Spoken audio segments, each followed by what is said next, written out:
All right, before we get into today's podcast, I just want to say thank you to Inebri-Art Supplies for being our August sponsor. They sent us a box of magic that we're going to use to give away at our actual 5th anniversary life drawing at New World Tavern this month, as well as be the prize for the Daily Drawing Challenge. And so Inebri-Art Supplies was founded by G.J. Gillespie, and he founded Inebri-Art Supplies to meet the needs of artists like him seeking the ideal artist travel journal. The size and paper quality had to be right. After weeks devoted to researching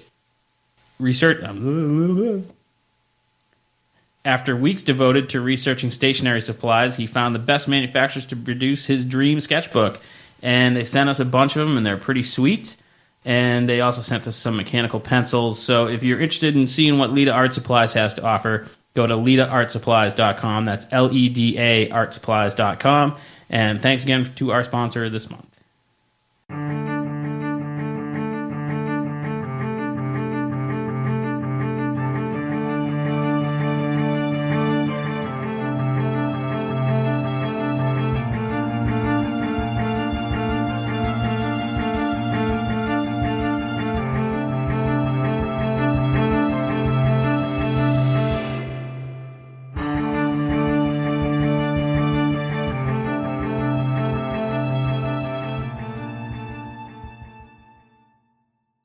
All right, welcome back, Inebri-Ites. This is Andy, the Inebri-Art Podcast, and we are recording today from Thunder Road in Somerville, Mass., and we are here with some of the members of the Lowdown Brass Band. You guys are from Chicago, is that correct? That's correct. That's right. Yeah. So this was described to me as a hip-hop brass band.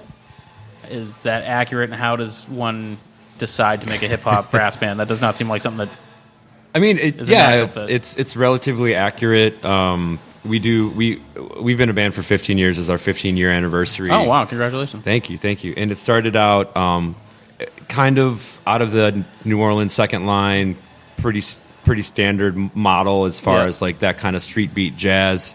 And then pretty early on, we started adding our influences in Chicago, like reggae, dub, funk, soul, hip-hop being one of those things. And about 4 years ago, Bill Camp came into the fold. Our producer and sousaphone player, Lance Loisel, brought him in from a previous project, Trio Logic, and we really started to feature him, especially heavily on this last album, Lowdown Breaks.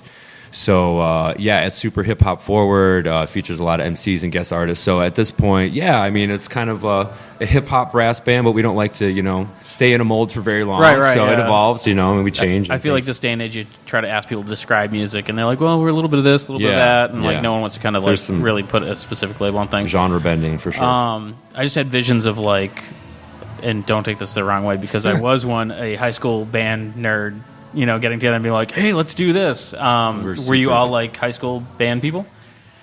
I mean, we were, of course, we're horn players, so, we all went through school doing music and playing horn in school. But a lot of us learned music in other ways as well. Some of us were church musicians growing up, whatnot. And then, of course, like the nature of what Bill Camp does is really a street art. So, nerds, yes, but not too nerdy. Yeah, so. No, like I said, I mean, I played bass clarinet. Like, I'm not, I mean, Dave plays jazz flute, so I mean, No, we embrace the nerd for sure. We try to. Yeah. Can't help it. You got to be honest. So, so what is are you all from Chicago specifically, or just from all over? We're kind of from all over the place. We have some guys who are from Chicago and from like Chicago suburbs, and then we have guys that are from the Detroit area. Our sousaphone player, Lance, is from Detroit. Raphael, our trombone player, is also from Detroit. I'm originally from a small town in Texas. Billy here is originally from Harlem, New York. So Dave from Wisconsin. Midwestern boy. Midwest. Yeah. So we're kind of from all over the place, but all of us have been in Chicago for probably over 10, 15 years at this point in our lives. Yeah. And Bill, when they approached you about joining a brass band, Was that like an obvious, oh, sure? Or were you like, what are you talking about? No, I mean, like I say all the time, man, I'm totally stoked to play with instruments all the time. So, I mean, once they said it, I was like, let's do it. You know, and actually, I've known these guys for a long time. It wasn't like I just met them 4 years ago. Like Dave said before, me and Lance had a project before this, and it's called Trio Logic. And he introduced me to these guys 15 years ago, so I already knew the brass band. So you've known the band for a while. Exactly. Yeah. So it wasn't like the first day I met him, but you know what I mean? Once he said, come hang with us, I was like, yeah, dude, let's do it. It's all very natural. Yeah. Like really just like bringing in another family member. It was real easy and organic, and it just made sense. And that's one thing you tend to see a lot in bands is like the dynamic and politics and drama. You guys have a rather large band. How many people are in your band? We got 8 tonight, yeah. 8 tonight, yeah, but we're 10 strong when we're all there. So is that more complicated to deal with? You know, I mean, it can be at this point. We've been a band for so long that, you know, we've learned how to deal with everybody's little, syncreties or whatever, you know, and we just kind of deal with it. Everybody's a big family. We've known each other forever. We all, you know, some of us have kids, and our kids are becoming friends, and nice. And girlfriends and wives and all that kind of stuff. So it's a big family. We get along pretty well. So, but not like too much drama. brothers quarrel. You know, Oh, sure, sometimes, yeah. and it gets heated. But you got to tell someone they're wrong once in a while. we have a shot and hug it out, and then live to fight again. So. But we also have an ongoing game of pool that doesn't stop. Never stops. And it gets pretty rowdy. So you guys are here in Boston area. Where have you guys traveled to? Like, do you travel all over the country, the world? Like, yeah, I mean, we've been all over the country. East Coast, West Coast, up to Alaska. New York, Canada. We're headed up to Montreal Jazz Fest in just a week or so. We performed at an international jazz festival in Macau, outside of Hong Kong. Oh wow! Nice. So that was real culture shock for us, and probably for the folks over there too, to hear what we do. But yeah, so we're trying to travel more. We're trying to make it down to Central South America in 2019. Trying to make it over to Europe. So yeah, we're really trying to push the travel and try to expand and spread and build that fan base. Yeah. Absolutely, spread the word. Have you been surprised by? Like, who's your fans? Like, what do you have? Like one specific type of fan, or is it kind of like all over the board? Or we were just talking about this the other day. I said a lady asked me. She said, "Are you surprised there's so many like kind of different people here?" And I said, "No, I'm not. I'm like the age range is like 26 to around 50 plus, and black, white, yellow, brown. I mean, it really like we really can rock a room with whoever's in there, man. It's like it's really." It's got a broad base as far as what it is. You know what I mean? I mean, there's something about horns that just kind of makes anybody light up. And the way the music that we're playing is very fun. It's vibrant. It makes you want to dance. And I would say the 26 number is even high. Like little kids love us, old people love us. It's just something about that music, that spirit that is in our music too, which just kind of comes from that New Orleans thing. It's like a party atmosphere. It's a party vibe that everybody can kind of get onto it. And as far as genres, we're completely genre bending. So there's some soul in there. There's some vocals in there. There's vocal harmony. There's some rap and poetry in there. There's some jazz elements in there and improvisation. So there's a little something. Metal. Yeah, heavy metal. a lot of metal. There's just a little something for everybody, so it's kind of hard for people not to like it, you know. Do you feel that's more common nowadays? I mean, I remember when I was in high school, there was like the metalheads, the kids who liked rap, the pop kids. Well, you know what did that? The internet. Yeah. The internet blended everything together. So at this point, I mean, there are no genres, I feel like. I mean, I feel like everything is kind of open for your interpretation. You know? And it takes out some of the record label politics, because you can have a successful YouTube channel and do your own thing. It's true. It's pretty much necessary these days. Yeah. Do you guys have a strong presence online? We do. We have a great Instagram following. Billy Camp is also a skateboarder, and he does a lot of video work and photography. And that's kind of helped widen our fan base a little bit. And we've been putting out some great video content lately, some new videos for several songs off of our latest album that have been doing good. We recorded a video in Alaska on a boat. Oh, nice. And all made with our iPhones, basically, and then edited together, and it came out really. It's on the Prince William sound. Otters were coming up. And It's so to us amazing play. that you can just do nuts. stuff like that with your phone now. Yeah, yeah. It's crazy. Yeah. Do you guys like what's the Lowdown Brass dream? Like, what do you guys want to do? The Super Bowl? Like, is there like, Man, our dream really is just to be able to sustain this, to keep doing the work, keep writing, keep recording, keep touring. Like I said, we'd like to travel abroad a little bit more. South America, Europe, Australia. But we've had some really great things, come across. Chicago Jazz Fest and Montreal Jazz Fest, and we would love to get to Lincoln Center, New York, DC, Kennedy Center, those kind of things. But yeah, I think for us, like, really, we just want to try to travel as much as possible and really, like, keep putting that product out, keep putting music out, keep writing, keep evolving.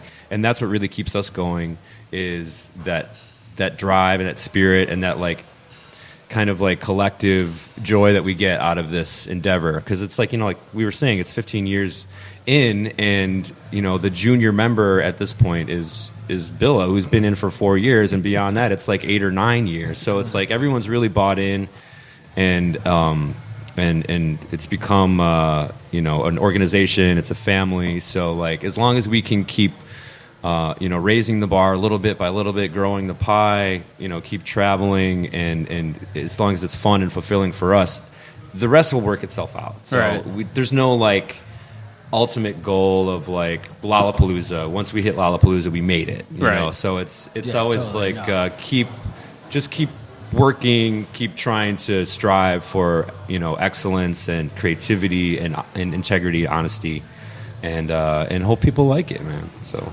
And I didn't even ask. I should have, which is kind of stupid of me. Dave, what instrument do you play? I play Barry sax. Barry sax, and Shane? I play trumpet and sing. Trumpet and sing. And Bill, do you play other instruments, or are you just? I'm the MC, but I mean I do a little production on the side. Yeah. Nice. So. And so when, like, have you guys always played instruments from like a young age, and like, when did you guys get involved in music? Yeah, it's a little bit different for everybody, depending on who you're talking to. We have a member of the group who didn't go to music school at all. He was studying to be a geologist, our drummer. And then, decided he really just fell in love with drums, and then kind of started studying it on his own. And he went from rocks to rock. Exactly, exactly. If he was here, he'd say that's a good, nice joke. Good nice. Good nice. But it's just different. I started playing from a real early age. My family was involved with church music, and my mom was like the church piano player. Mm-hmm. And I started playing drums in church when I was about 8, and singing. My family had like a gospel singing group. And Dave, I don't know, started his school band program. Yeah. Several of our guys started when they started in the school band program. It's tough nowadays. I like my son plays sax, and it's not like when I was a kid. Like you just signed up and you played. Yeah. What school band program? Right. Now it's all like pay to play. Basically. Yeah, and we do a lot of educational presentations and workshops with kids, and really of all ages. Grade school through professional and adult. And one of the responsibilities that we like to take on, or we think it's important for us to take on, is like fostering the legacy of this New Orleans music, jazz, as pretty much one of the only purely American art forms.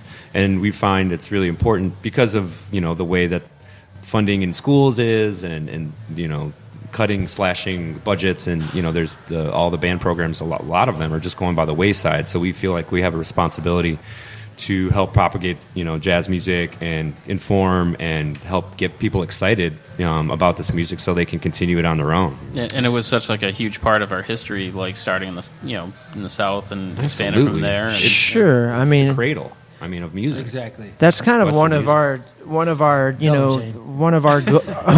That's kind of one of our goals and missions too with what we do. We feel like it's our job to kind of like show some of the people who are playing horns and jazz, and show that jazz is not a dead thing, that it's a ever evolving music, and all of our music is American music is ever evolving, from back in the days where you were talking about, going back to all the way back to Congo Square, where jazz really started spreading, where they used to let the slaves celebrate and perform their music in this one place, and people from all over the world in New Orleans started to come out to watch it.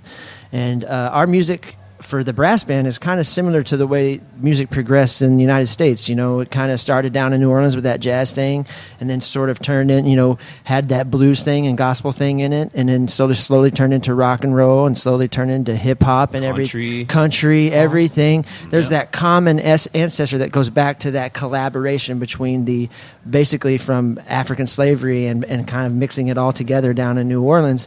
The way that evolved throughout time is kind of how our music evolved. We started, sort of modeling our heroes down in New Orleans and kind of started playing music like that. But as the band progressed, we started realizing there was all these common elements from that second line stuff to hip hop stuff or to hard rock. The beat is the same in some ways, just a couple of different little elements here and there. The harmony is the same. And so we really think it's important to try to spread that message of like how American music has evolved, and that African American influence in that story as well. We go around and we talk about that to schools. We talk about Congo Square.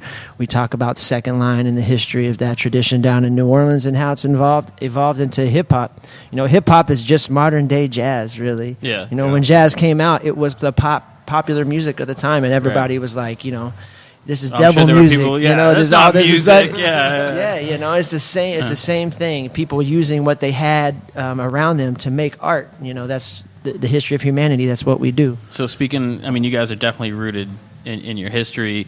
And but speaking of that's not music, is like, what is the most embarrassing thing you listen to? Like, who owns a Miley? Who owns a Miley Cyrus CD? Oh wait, hold up. No. Your version of. I'm sorry. Go ahead. I want to steal your thunder. No, we're going to. Well, first of all, now country fans are going to really hate me for this one, but first I'll start with this.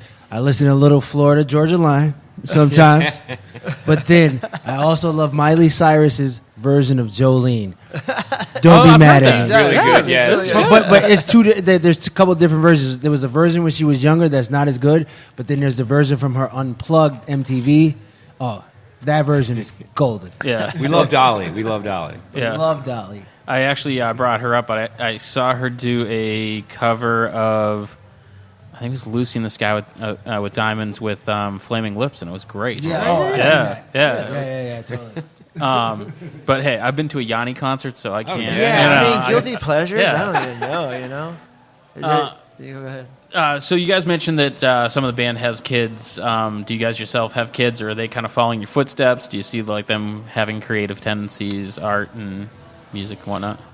Well, yeah, I have a son. He is 10 years old. He's going in his 6th grade right now, and he knows every song on the radio or on the internet, but he used to make songs when he was younger. Now he raps other people's songs, and I feel like eventually he's just going to get over the barrier of being embarrassed, because when he was young, he had no qualms about anything. Yeah. Now he's like too cool for school, but he knows every lyric. Yeah. So I feel like in another year or two, he'll be like, all right, Dad, I'm ready to go. So when he's ready to go, I'll have his back, and we'll do what we need to do. Nice. Yeah, and I have a 5-year-old, and she's, our kids are around us, and they're around it all the time. Mm-hmm. So, she's just kind of getting started out with some vocal and dance stuff, but, she's kind of like I was. She's going to be around it all the time. It's going to be hard for her to not probably take that same kind of path, so we'll see. I'm not trying to force it on her too much. Yeah, and the rest of the kids in the group are pretty young. Well, Chris has our other saxophone player. He's got two little ladies, I think like 6 and 3. So I think they're starting to develop, actual, personalities and tendencies. But I think, we've got a couple fresh babies in the trombone section of, just a few months, and maybe, so they're not quite. Maybe they are picking up the Suzuki method already. I don't know, like little mini violins or something. It's a little early at that point. No, I see it just, there's kids are sponges, and they pick up what they're around every day, and we all live very musical lives, so it's just a matter. I think it's just a matter of time. Yeah.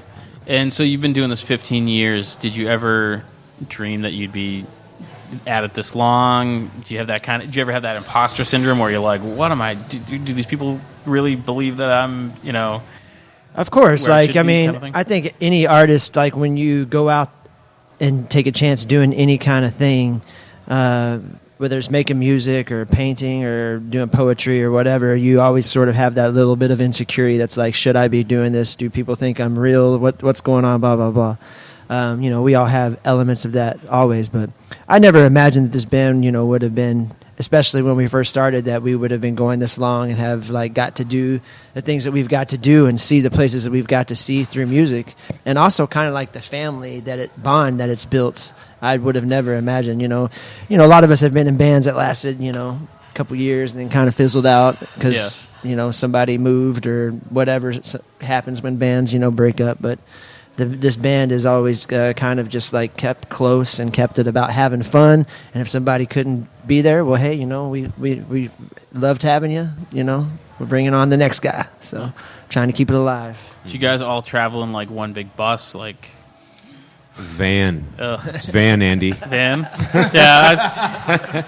It's a 15-passenger van with 8 adult men. It's not real sexy. And all the gear. Not real sexy, but it's lean. We got to do what we got to do on the road to make the numbers right. I mean, we tour with 8. I mean, and we decided, that's the sound. That's the instrumentation we need. That's the magic number. Yeah. So, we don't want to present ourselves with really less than that. So that's kind of the sacrifice. One of the sacrifices that we're making is like a little bit of comfort to give, to properly represent ourselves in the way that we want. So yeah, for now, it's pretty lean. Yeah. It's pretty lean. But so you get a lot of kids that like dream of being rock stars. Like, what's the worst part of your job? Downtime. Downtime in cities you don't know? Well, I mean, I won't say cities that I don't know, but when you have to show up at the venue a little earlier than you want to, and you got to wait, you know what I mean? Then someone's bugging you about doing a podcast. No, this is actually the great part of it, man. We get to we get to tell our story and really get to share it with people and hang out with a couple cool dudes, man. I mean, this is the great part of it. You know what I mean? The waking up early to hit the road to make it somewhere by this time in a packed van. That's the hard part. But this right here is the great part. Yeah. Yeah, I would say for me, it's the it's the driving. I love to travel. I love that music takes us places, but the driving part is tough. And then also tacked onto that is sometimes there can be in some places a spirit of unappreciation really for the amount of work or the amount of time it takes to actually take a band out on the road, how expensive it is. Mm-hmm. And sometimes you'll show up to places and they'll be really warm to you, like they've been here at Thunder Road when we first got here. They've been warm to us ever since we got here. But sometimes you show up to places and they sort of have misled you as to what they're going to give you or to what they have for you, and that kind of stuff can wear on you and be tough over time. Is there one part of I can say one part of the country. I'm trying to figure how I can phrase this without you calling out anybody specific. Yeah, please. Is there one part of the country that doesn't really get what you're doing? Is there? Let me phrase that to positive. Was there a surprise to where you went and been wow, they totally get us that you didn't expect to? I don't think it's a region or area of the country. I think it's a case by case, a club by club basis. Yeah. Management by management. You know what I mean? So was there one venue that you went in that completely blew you away? I love every venue we've ever played. Oh, that's very PC of you. Yeah, we're not going to holler any names, but some places will, some people have a different appreciation level, or they've been involved in the business for a while and they understand that if a band's been on the road for 5 days, they might want a nice meal and maybe a couple of drinks and maybe a place to chill out for a second, and then stuff like that. Yeah, I think that's just maybe just not a misunderstanding, but just someone being ignorant of the needs of a touring band, maybe, or not necessarily privy to what 8 guides need and what kind of comfort level they're accustomed to, and how the rigors of the road wear on you and how they're cumulative. One day to be in the van for 7 hours and then have nice accommodations, nice meals on either end, that's one thing. But if you're doing 7 hours and the next day it's 4 hours, the next day it's 3 hours, the next day it's 5 hours, and then you have an off day, but you have to travel in 8 hours, but it ends up being 10 hours. Yeah. And then you get to the venue the next day, and then they don't have proper accommodations for you, or you're a little bit unsure about, there was miscommunication or whatever. So that's when it's really oh man, this sucks. Yeah. But we try to grin and bear it and make the best of it, and Try to see the big picture. You Yeah. know, you're gonna have you can't win them all. You're gonna have some duds, here and there. So And sometimes I feel like the duds make for better stories. Oh, of I course. was down in Florida in January for work, and my boss booked the hotel, and it was a complete shithole, like the worst. And we were going to dinner one night, and he's like, "I just stepped on a cockroach," and I'm like, "Ugh." So when he came back, I flew in before him, and when he came back, I had like a sign made up. I had the graphic designer at work make up a sign and put it on his office door. It said, Morgan's No Quality Hotel, and it had a shitty hotel and roaches all over it. And, I believe there haven't been too many of those. yeah, but like those are the stories that kind of hang around and Sure. kind of add to that bond. Yes. I mean, we switched Airbnbs in Toronto because it was a little. Grimy. it wasn't A little grimy. high quality. Do you do a lot of Airbnbs? We do actually. Sometimes, Yeah, yeah, save a little money then rather than get a hotel. I've never stayed at one of those. And sometimes it's nice, you might look out and get a place with a great balcony or whatever. Yeah. Has there been like one city that you got to spend a lot of time in that you turned out to really enjoy? We really love Montreal. I mean, we're headed back there for the jazz festival here in a week, but we've been there several times. It's anybody else? I was going to say Montreal, Toronto, Cordova, Alaska. Yeah. Oh, really? I've never even heard of It's a Cordova. special place. Yeah, it's a special place. It's pretty isolated. It's on the Copper River Delta, on the Prince William Sound, and it's pretty much one of the richest salmon fisheries in the world. So they're just happy to see people. they're happy to see people and very appreciative, very Of their appreciative music, of entertainment and of any sort, but unique entertainment particularly. So we find a lot of times when we go to smaller places, that's when we really get welcomed and appreciated. Because sometimes even in our hometown of Chicago, we can't get a leg up. We can't get any notoriety or as much publicity or as much hospitality or whatever as we would if we leave town and go someplace that hasn't seen us before. Yeah. Because Chicago is a mecca. Chicago is a huge epicenter for music and culture. There's a lot of bands, a lot of people trying to do things.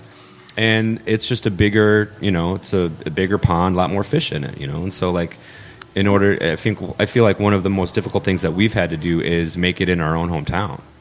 And once we were able to do that and starting to branch out, we got to see, a little bit more of the country and realize that people really do appreciate what we do. And when we go back home, it's just, there's a lot of other things going on. It's like going to New York, coming to Boston, it's a huge mecca for things like that. So, feel like sometimes when we go to the smaller cities, it's really they roll out the red carpet. But like you said, the hospitality here at Thunder Road has been great. No complaints at all. Everyone's been super. So we hope, we're crossing our fingers that's the case on the rest of the tour. Nice. Where are you guys headed after this? Go ahead. How you do? Or is it Connecticut? Richfield. Yeah, there's a Levitt amp concert series. So it's an outdoor concert. I believe that's actually in Woonsocket, Rhode Island. And then we'll be in New York City, in Manhattan, at a place called Drum. Then Thursday the 28th. Thursday the 28th. Then Friday we're doing another Levitt amp series. Let me make sure I know all the details. Oh, well, this won't go on for a while. All the deets. There's one in Richfield. Woonsocket, Rhode Island. Then a Friendly Festival, a Friendly Gathering, in Vermont, near Sugarbush area, and then we kind of wrap it up in Vermont and actually do one final one at Summerfest in Milwaukee on the 5th of July. So that's kind of the end of the tour there. Yeah. But did you say the three Wait, nights? that's all of that by the 5th of July? Yeah. Yeah. But So that's 8 days from now. Yeah. but also yeah, we're in the middle of it, man. But also, did you say the 3 days? Oh, 3 days. Excuse me. 3 days at Montreal Jazz Fest. Yeah. It's going to be 3 nice. days. Nice. Yeah. So 10 o'clock slot. Is that a good slot? Or Oh man, you hope we so? think so. Yeah. It's basically like we're headlining our stage for 3 nights in a row. Oh, nice. Yeah. Nice. That's that awesome. was a big get for us. That was Yeah. exciting. Yeah. being a Bruins fan, I'm not allowed to say good things about Montreal. Sure, we I've been there. Yeah. So, Dave, who are some of your musical influences? Man, I'm all over the map. I would say early on, I listened to a lot of rock and roll, a lot of punk rock, like East Coast, Fugazi and, like Bad Religion. That's more of a Midwestern punk band. But then I got into, jazz, of course, Duke Ellington, Stan Getz, Wayne Shorter, Weather Report, Jazz Messengers, hip hop, Quasimodo, MF Doom, hieroglyphics. Like, I'm kind of an old school hip hop head. James Brown, Willie Nelson. I'm like really all over the map. Messiaen and Shostakovich. So, like to bring it all in. So yeah. What about you, Bill? Yeah, man. I mean, I feel like we're all going to say the same thing as far as like being all over the place. Yeah. So, like, I'll start on the opposite end. I'll start at the opposite end of what you think I'm going to say. I'm going to say like Van Morrison, and like one of my favorite albums is the Farmhouse by Fish. Like, I grew up in a place where like you listen to everything, and so then if we go to the hip hop end, of course the Nas's and Jay-Z's and all of that stuff. But I feel like Red Hot Chili Peppers. Mos Def. The Roots, Black Thought, especially. We can go on and on. I really don't even want to take up too much time on mine. It's hard. It's really hard to pinpoint. It's like picking your favorite child. Yeah, I'm down with everything, man. Like if it's great music, I'm totally into it. You know what I mean? Yeah. I don't discriminate at all. Yeah, I'd say the same thing for me. Anything that has like real soul and moves me, I've kind of always liked. When I was growing up, I listened to great early gospel music. I loved the great country music. I love jazz. I love Miles. Really heavily influenced by Miles Davis. Heavily influenced by Chet Baker and the West Coast jazz movement. Heavily influenced by Stevie Wonder. He's probably my favorite songwriter of all time. Marvin Gaye, vocally, Luther Van, but I love it all. Luther Vandross. I love old school hip hop. These days I'm listening to a lot of Anderson .Paak. I really like his stuff. Kendrick Lamar. You like a lot of Drake too. I love Drake. I love Drake. And actually, which is crazy, I can't believe I'm going to say this, but actually for like kind of like songwriting ability and melody, I really like Drake. He's a smart songwriter. Is there ever like a big debate over who gets put on the in the van? Or is it more like democratic, like it's your turn now? Everybody's been pretty open about like whoever's up in the front seat. It's kind of your time to DJ, and everybody loves all kinds of music, really. Right. So one of my favorite things about traveling and being on the road is listening to everybody else's music, like what everybody's listening to, because you get kind of stuck in a bubble sometimes. Right. You figure out some things you like, you listen to kind of the same things over and over. So it's nice to hear what everybody else is kind of on, Yeah, being open to stuff like that is great. We host a drawing event where artists come in and draw from a model, and you can see the artist be like, "Oh, what pen are you using? Are you using an iPad? Or that person over there is using Crayola markers?" And sure. So it's that kind of sharing of ideas that I think is crucial. Yeah, our van time is crucial. It's like we have business meetings in the van. We're spitballing ideas about promo, the next, what the next record idea is going to be, what the next video is going to be. We write songs in the van sometimes. How do you play the sousaphone in the van? You don't. You don't. Like we'll just come up with a melody. Come up with a chord structure, and once we get out of the van, we try to put it to the test. So, the van time is great. It's such a bonding experience. It can be very productive. It can also be a real drag. So we try to make the most of it. Is there a van game to pass the time? Like, no, the van game is chopping up game.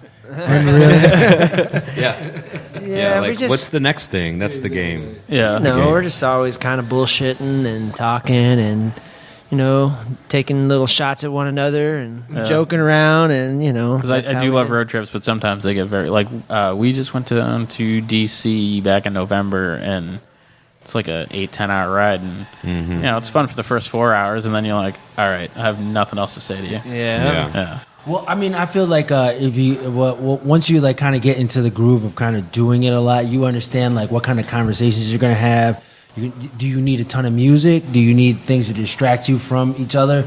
And we've really developed a thing where like we're gonna play music, like he said, like this guy's gonna play a ton of his music, this guy's gonna play a ton of his music, or we're gonna have like serious conversations. We have serious conversations in the van, like about worldly things, politics, spirituality. So there's nothing off the table. No, not at all. So Billy, you skateboard and do photography as well. Yeah.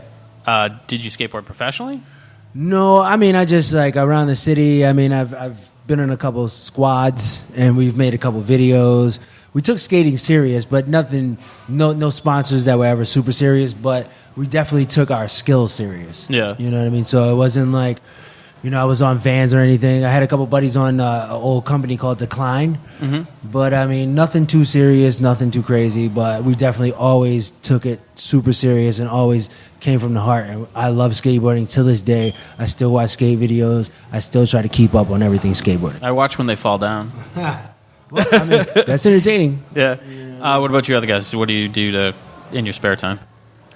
Freelancer. I'm kind of, to fill up, the rest of the days, I'll hustle some work. I'll do some kind of like general do some painting or some GC kind of stuff. Like kind of fix it guy stuff. My sister and I are in a business. We run our Airbnb out of our place. So I'm kind of a hustler, but really try to craft my availability to do as much as I can with this band, whether it be kind of like on the management quote unquote team, one of maybe half of the band that kind of helps drive the management. Does all the work that the other ones don't want to do?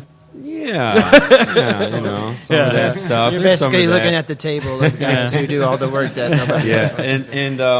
and so more and more these last few years, more of my time has been spent, on the hustle of the brass band, which has been great. So I'm really trying to, extricate myself from, painting jobs or, this or that to try to, pound the pavement and write emails about this or that. And so I'm kind of all over the place. Nice. What about you, Shane? Well, let's see. I've been teaching at a Chicago public school for about 15 years. So about the you time... have that teacher vibe. That time, that's hilarious. I don't mean that in a bad way. No, that's okay. I'm sorry. You know what it is? He's got that look of like, I don't have to work for 3 months. Hey, I'm excited. Totally has that look. So about the time that the band started, actually, this band started about 6 months before I took my first job, and I've been at that same school for 15 years, teaching on the west side. And teach music? I started out teaching music, and now I'm actually teaching technology to the kids. But I've been there for about 15 years. Great community, North Lawndale community on the west side of Chicago. Yeah. Nice. Outstanding. And other than that, just takes up my time. I guess, I love basketball. I play a lot of basketball. Nice. It's a big passion of mine, yeah. Since he's got 3 months off, can we edit him out of the podcast? I have a friend of mine who's a teacher, and like all summer long, she texts me pictures of her on the beach, being like, "Guess where I am?" No, it's not. So where can people go online to find out more about your band? Well, you can go to lowdownbrassband.com. That's where our website is. On our website, you can find all of our social media stuff, our Instagram page. We work pretty hard on Instagram, Facebook, Twitter. Go to our YouTube channel. We have lots of great videos to watch. You can catch us on Spotify. You can catch us on Bandcamp, Apple Music, all that good stuff. SoundCloud, we're everywhere. Trying to... Everywhere you're supposed to be. Everywhere we're supposed to be. Yep. And the place to be. Outstanding. And I assume they can go to your website and see where you're going to be touring. Absolutely. Yes, Bands in Towns is a great app that we've been using for like a couple years now. Yeah. And I think my son uses that, and anytime I mention a band, he adds it, and he'll like, I'll let you know when they come around. Yeah, please, if you track us on Bandcamp. Totally. Yeah, put us on your Spotify Bands in Town, playlist, please. Check us out. If you like what you hear, add us. It helps. Every little bit helps. Outstanding. Thanks, guys, for taking the time to talk to us. This was a lot of fun. Thanks so much, Appreciate guys. It. Yeah, Awesome. appreciate it.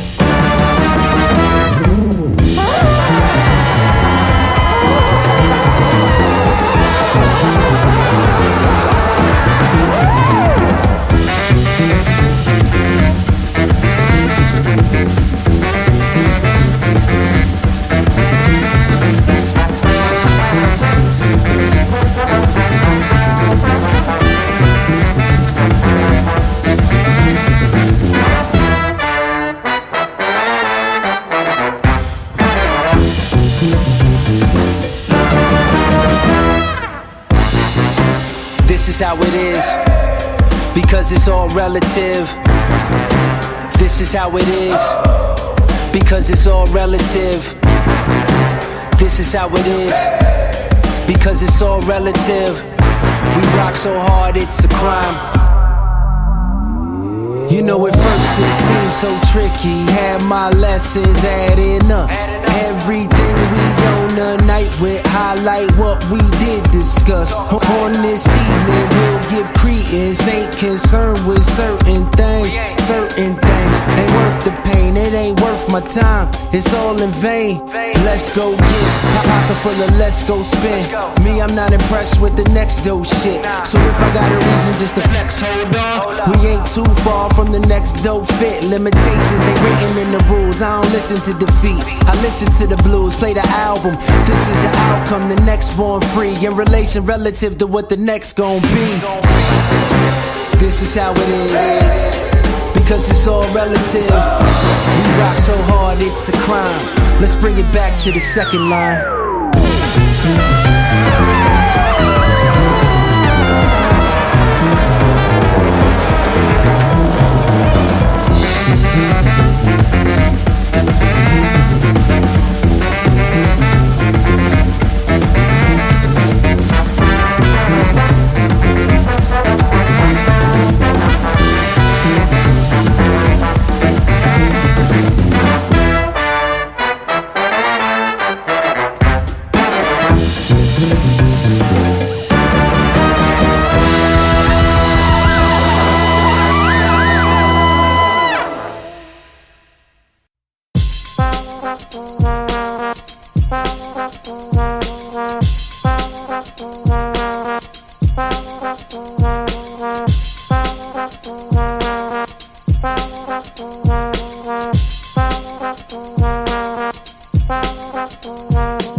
doni, flow doni. Mogo bonya iko yo man ke wa wale kama. Sarafina mogo, ikana kelea. Mi donkey dala fara. Feta yeah.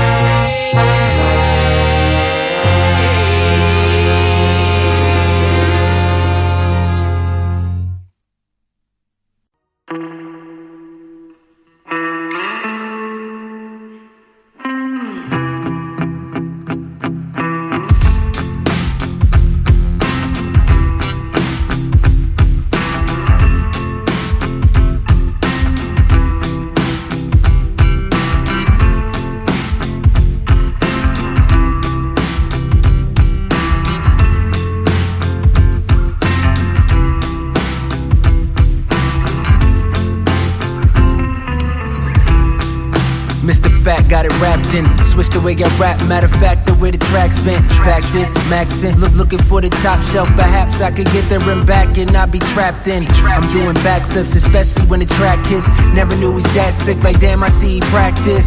That's the way to scrap this. Someone try to match it, and now they screaming, get it on the music they're attached with. So react to getting minds, have it memorized. I write a letter, hopefully that they remember lines. Remember times criticized, but you will never find where it's fine unless you climb using every vine. Keep the speakers on, sound that I speak a song, and we can kick it, I'll be good until the reef is gone. What the people long for is what the people want, and what they don't say is what I choose to speak. Can I kick it? Yes, it can. Can I kick it? Yes, it can. Can I kick it? Yes, it can. Can I kick it? Yes, it can. Can I kick it? Well, I'm gone. Doing laps like what happened. We can lay it out, the only mode is taking action, and action's drastic. In pursuit of everything I'm asking for heaven before the last spin. Stay in fashion, cause all I wear is passion. 100-yard dashing, New Delhi after Aspen. And we can play it back for people that was asking. The people holding grudges couldn't see us moving past it. Turning passes into dime from the baseline. Quarter waters in the wine through the grapevine. Just co-signing every rhyme like you ain't never lied. Like I ain't never have to do it, so I never tried. What the people gon' say when they speak along, saying we can kick it, everybody got the sneakers on. If we need an encore, then we need the one. Salute, let me see, can I kick it? Yes, it can. Can I kick it? Yes, it can. Can I kick it? Yes, it can. Can I kick it? Yes, it can. Can I kick it? Well, I'm gone.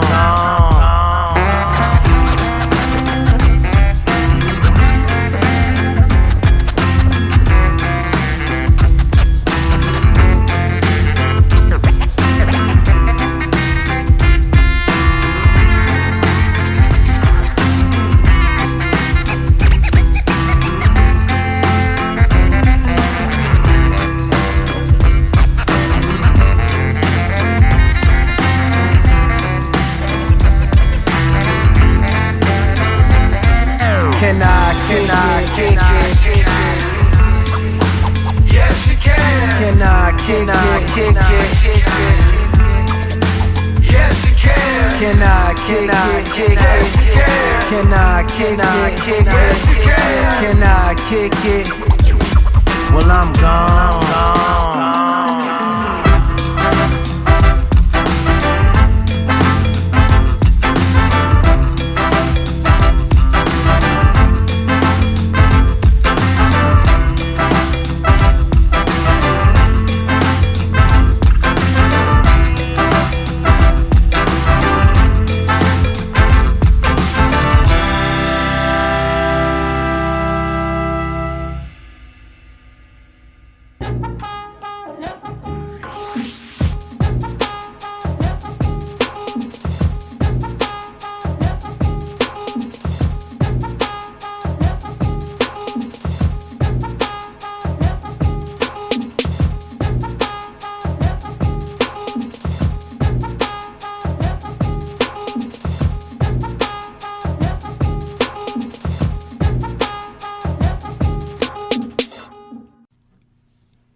All right. Thanks for listening to our podcast. Don't forget to check out our other podcast. There's the Bar Talk podcast. There's Old Colony Cast. And, of course, the Inebri-Art podcast along with Jam Packed. You can find all those on Stitcher, iTunes, SoundCloud, YouTube, pretty much anywhere podcasts are found. If you're on some sort of service and you can't find it, let us know, and we'll help you out and or add our podcast to that too. You can contact us at Inebri-Art@yahoo.com and follow us on Facebook as well as Twitter at Inebri-Art. And feel free to send us some tips, ideas, advice, hate mail, whatever it is, you can get us there. And again, thanks for listening.